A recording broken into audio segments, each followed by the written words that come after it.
NGAS, Nouvelle Génération pour l'avenir de Sobokoua, AJDS, Association de jeunes pour le développement de Sobokou, ADVS, Association pour le désenclavement de Sobokou, UDS, Union pour le développement de Sobokou, AJDVS, Association des jeunes du village de Sobokou, SADARA, RSS, Association des ressortissants et sympathisants de Sobokou, 6 associations, un seul objectif, une seule ambition.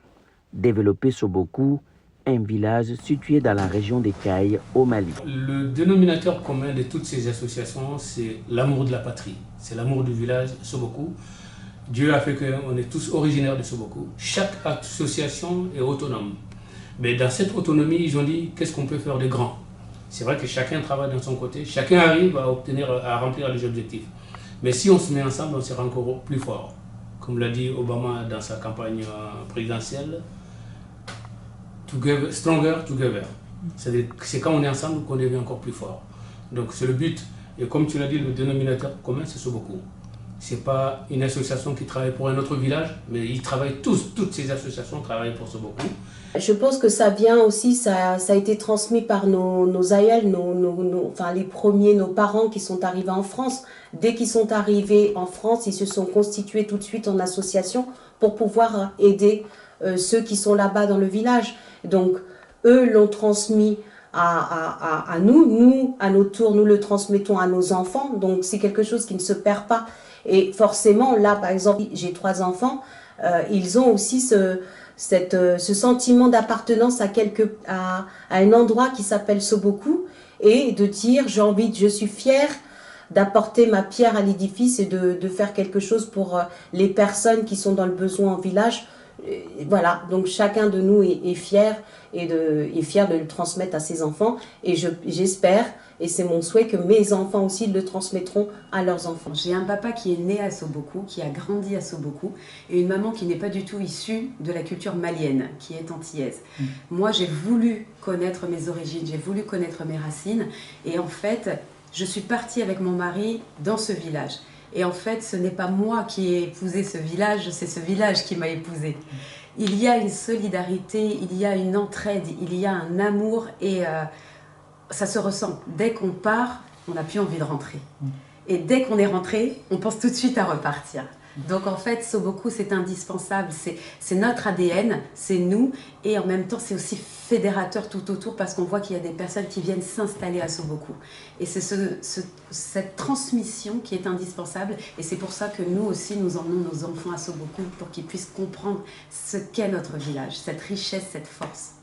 En plus de réalisation des projets de développement de la localité, une autre objectif de l'association de Sobokou, la cohésion. Renforcer davantage les liens entre les ressortissants du village de Sobokou. Les enfants de Sobokou, il y en a qui sont nés ici, grandis ici, qui ont fait des études ailleurs, on ne se connaît pas forcément. Donc le but aussi, c'est de faire en sorte qu'on se rassemble. Que toute la jeunesse de Sobokou, que même les parents, pas que la jeunesse, même les parents, parce que c'est un jour où même les parents font le déplacement. Donc c'est le but aussi, c'est cette cohésion des enfants du village, des enfants de Sobokou. Et je crois qu'on peut, sans prétention, on peut dire qu'on a réussi. Parce qu'on a découvert, qu'on est nombreux ici, on a découvert aussi que nous sommes dans tous les domaines de compétences ici. Et là, on est en train de travailler sur... Donc ça permet d'avoir tous les gens de Sobokou au même endroit en une soirée. Donc ça permet de renforcer les liens, comme tu as dit, et il y a des gens qu'on ne se connaît pas. On peut se croiser dans la rue, on ne se connaît pas. Voilà, ça permet vraiment d'avoir tous Sobokou au même endroit et de renforcer ces liens, voilà, de famille, d'amis et en plus avec nos amis de Sobokou. Voilà, c'est vraiment une soirée qui est très très importante pour nous. Je me rappelle lors de la première édition, le dîner de spectacle que nous avions fait en 2022, une personne avait dit qu'il n'avait pas vu un membre de sa famille depuis 20 ans. Donc rien que ça, pour moi, c'est quand même une victoire quelque part. Et donc du coup, c'est une façon aussi de se réunir et de transmettre aussi ces valeurs-là à nos enfants, parce que nos enfants vont fréquenter nos anciens et on va leur transmettre aussi cet amour, cette façon de se regrouper et de se fédérer pour concrétiser des projets. Depuis 2022, Les ressortissants de Soboko en France ont mis les petits plats dans les grands. Chaque année, un dîner des galas caritatifs permet à la FAS, Fédération des associations de Soboko, d'atteindre ses objectifs pour le développement du village. Le dîner de gala caritatif de Soboko, c'est sa 3e édition cette année. Et c'est toujours avec grand plaisir qu'on organise cet événement.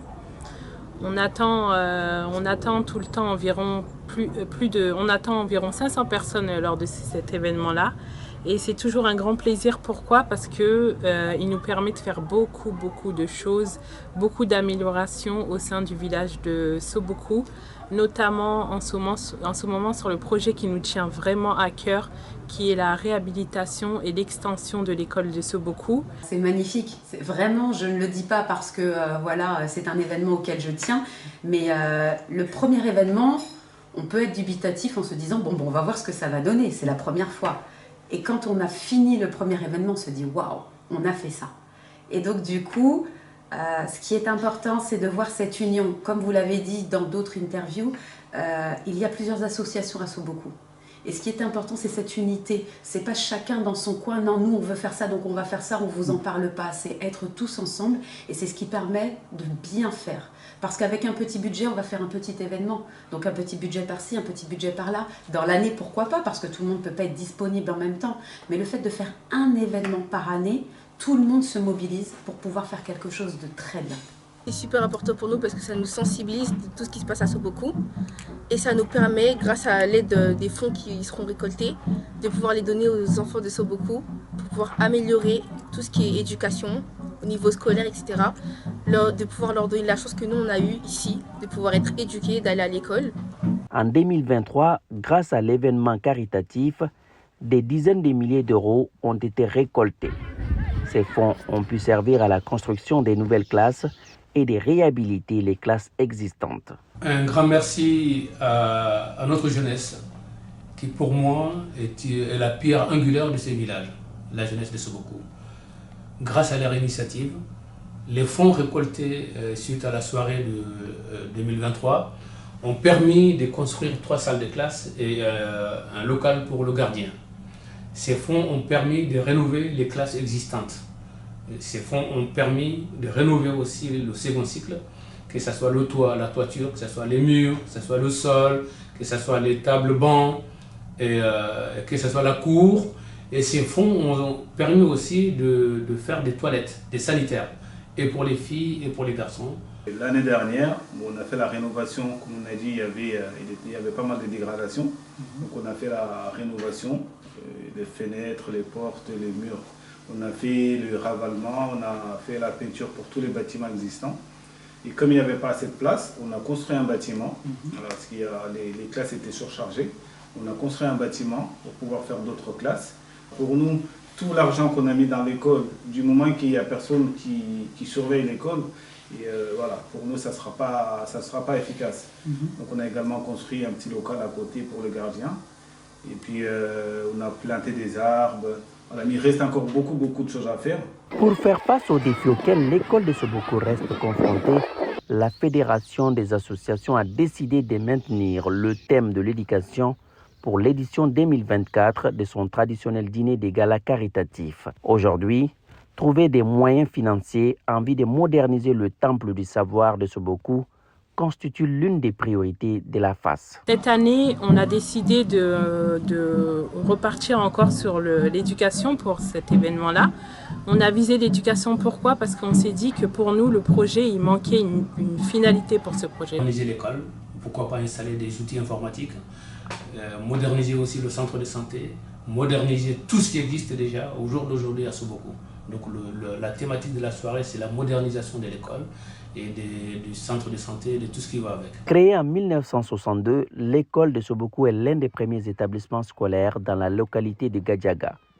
Dans les années 60 à 80, l'école a pu faire face à une forte demande. Les élèves venaient même des villages environnants, notamment Goussela, Dugokori, Marana, pour ne citer que cela. Aujourd'hui, plusieurs d'entre eux tirent leur épingle du jeu grâce à l'éducation. Oui, j'ai fait 6 ans d'école, 6 ans d'études à Soboko. Et franchement, ça m'a beaucoup servi. Ça m'a vraiment servi. Parce que grâce à ça, aujourd'hui, j'aurais voulu aller plus loin, mais bon, j'ai pas pu. Mais grâce à ça, aujourd'hui, j'ai bien avancé dans ma vie. Alhamdoulilah. Et l'école, c'est très, très, très important. Elle a une importance surtout pour nous, les femmes. Pour nous, les femmes, parce que de nos jours, si tu n'as pas étudié, c'est très, très difficile. Parce que tu ne peux pas le savoir si tu n'as pas voyagé. Quand tu voyages, c'est encore autre chose. Donc, l'importance de l'école, c'est vraiment énorme en fait.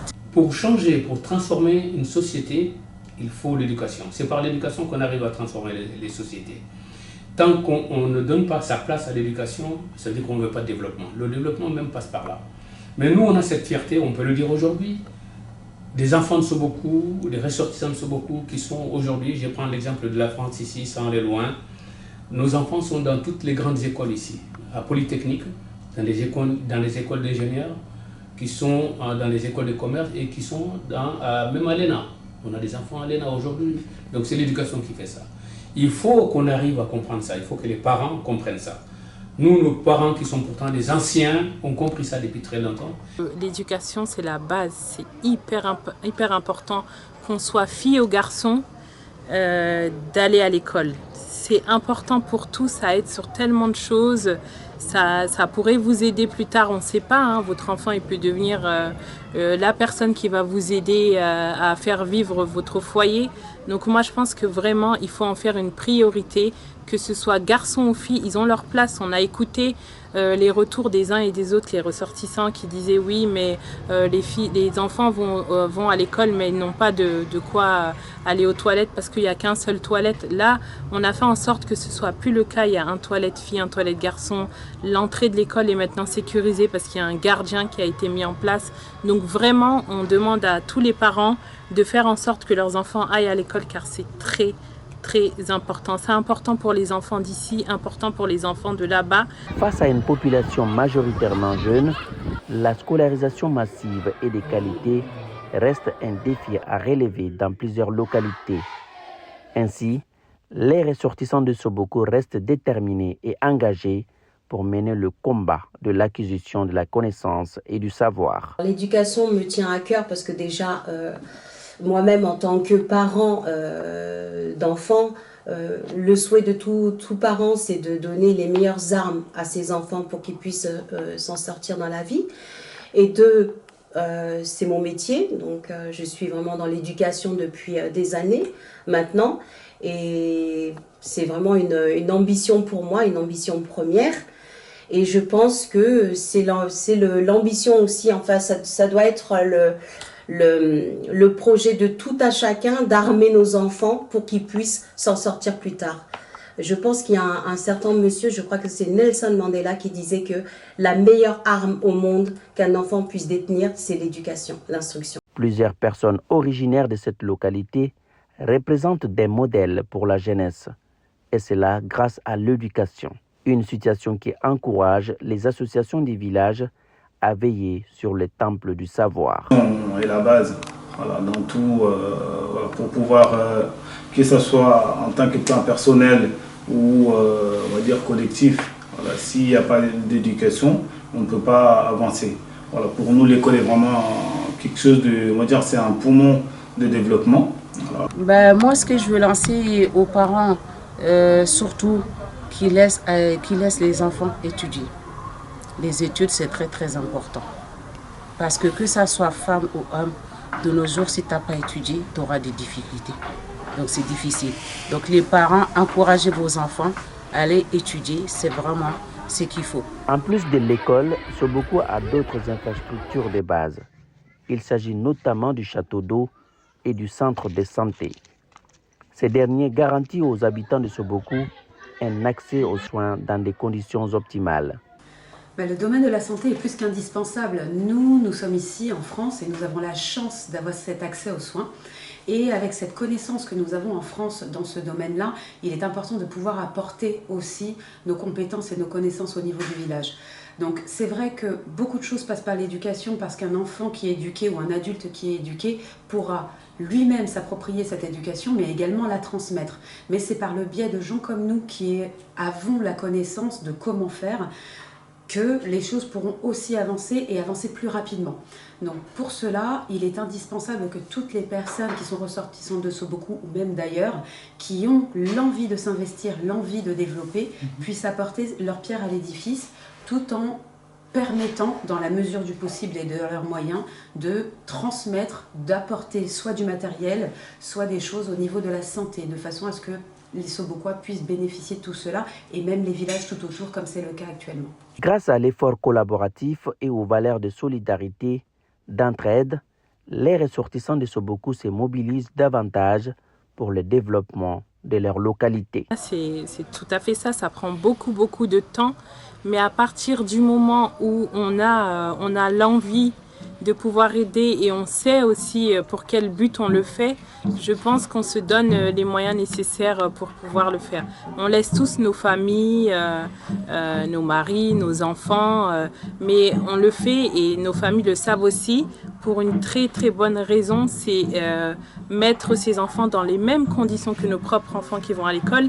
Donc voilà, c'est vraiment le cœur qui nous pousse à aider notre village à se développer et faire en sorte que nos enfants ou bien même la population, parce qu'on intervient aussi dans la santé, soient dans de meilleures conditions qu'ils le sont aujourd'hui. La mobilisation, le dévouement et l'engagement de jeunes et des femmes originaires de Soboku dans le cadre de l'organisation d'un événement d'une telle ampleur sont fortement appréciés et salués par les aînés. J'ai 107 jeunesse capable de faire mieux que ce qu'elle a fait l'année dernière. Donc c'est pourquoi l'éternel espoir est là par rapport à cette jeunesse-là. Il y a un proverbe qui dit, pour faire des grandes choses, c'est pas compliqué, il faut avoir la motivation et il faut avoir la méthodologie pour y arriver. Et cette méthodologie, cette motivation, vous l'avez, cette implication, la jeunesse de Soboku là, donc il manque quoi? Que la mayonnaise prenne. La mayonnaise a déjà pris il y a quelques temps. Donc il suffit juste que vous continuez dans ce chemin-là. Aujourd'hui, pour donner un nouvel élan à l'éducation, les associations de Soboku cherchent des partenaires pour que leur école devienne l'un des établissements scolaires les plus équipés et les plus modernes de la région des Cayes. Idem pour leur centre de santé. À noter également que les se sont engagés dans la construction d'une centrale solaire pour un montant de 300 millions de francs CFA. Tout cela pour contribuer efficacement au développement et à l'émergence d'une localité qui s'appelle Soboku dans le Maranchamba, Futo Ado Djikutu.